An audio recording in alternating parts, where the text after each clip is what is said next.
Najee Harris is not going to come back to the Pittsburgh Steelers. I mean, he blamed the media, and this was hilarious. Did you hear this? He blamed the media, saying that we listened to the toxicity, or, we listened to all these noise forever. And then 2 minutes later, TJ Watt's like, yeah, I've never listened to the outside noise. It's like, all right.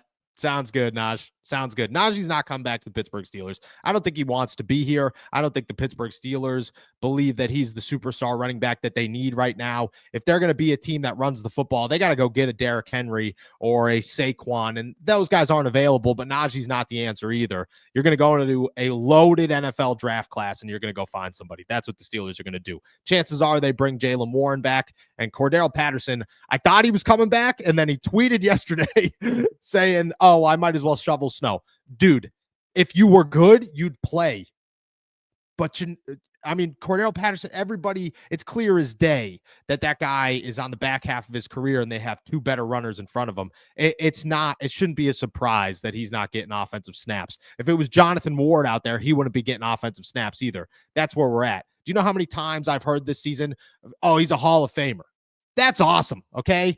Peyton Manning was benched for Brock Osweiler his final year in the NFL, one of the greatest quarterbacks of all time. Why? Because he just didn't have it anymore.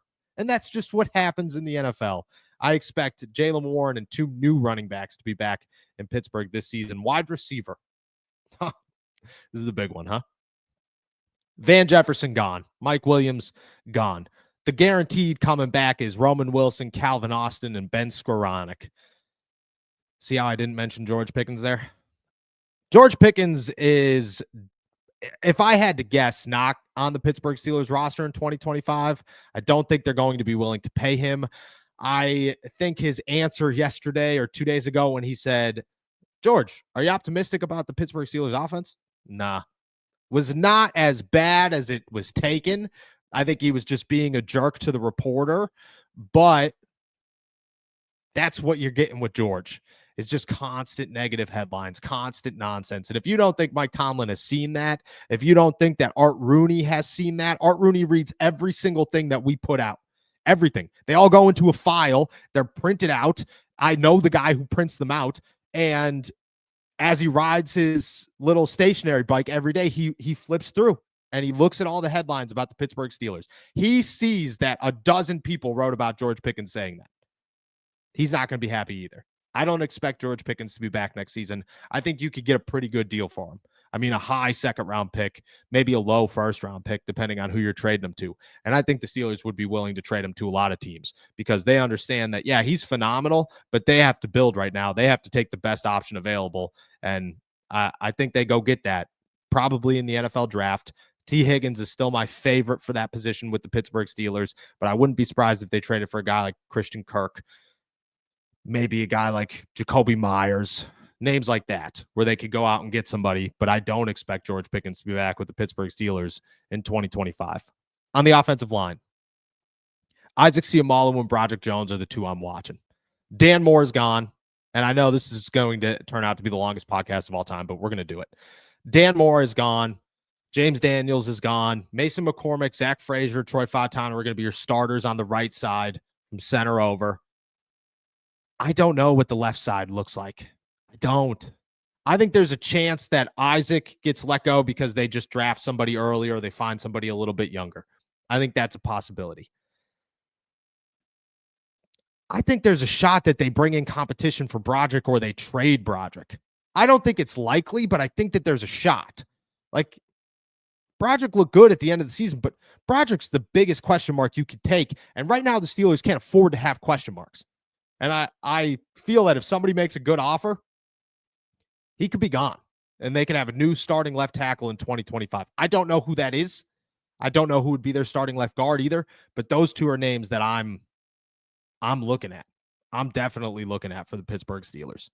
Look at these results. People are making free money betting on sports, making thousands every month. The secret? They're using OddsJam. OddsJam isn't just another betting app. It's turning the entire system in your favor. OddsJam uses a strategy called arbitrage, finding odds differences across sportsbooks. Bet both sides, and no matter the outcome, you will profit. Here's an example. You put $500 on Boise State to win on FanDuel and $335 on their opponent San Francisco on DraftKings. You're guaranteed to make $50 win or lose. With the OddsJam mobile app, you get real-time alerts on these opportunities every day. People are making thousands monthly. To get you started, use our code ALLSteelersTalk for 35% off and a 7-day free trial. I guarantee you'll profit during that trial, and if you don't, cancel with one click, no questions asked.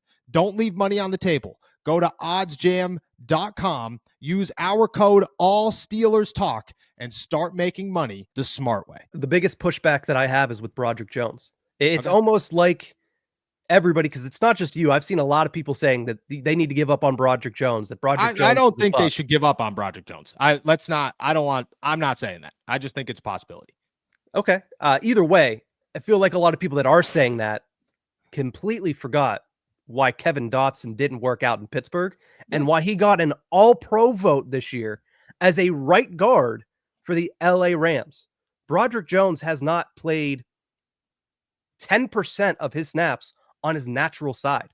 So I think the best thing for Broderick Jones and the best thing for the Steelers offensive line is to get Troy Fautanu healthy and hope that he's an answer on the right, which we don't know. He looked good when he was healthy, but again, he has to be healthy, and give Broderick the offseason to kind of readjust to the left side and see if he is the same exact thing as Kevin Dotson, a very good player at his natural side that just cannot make the switch to the opposite end.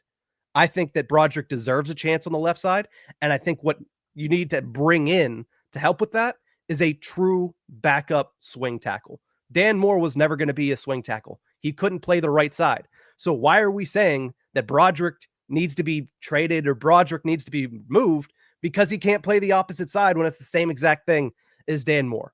I think Broderick deserves an opportunity to play on the left, and I think that could answer a lot of questions for this offensive line that not a lot of people have kind of given him credit for. And not a lot of people have remembered that we saw the same exact thing play out 2 years ago with Kevin Dotson.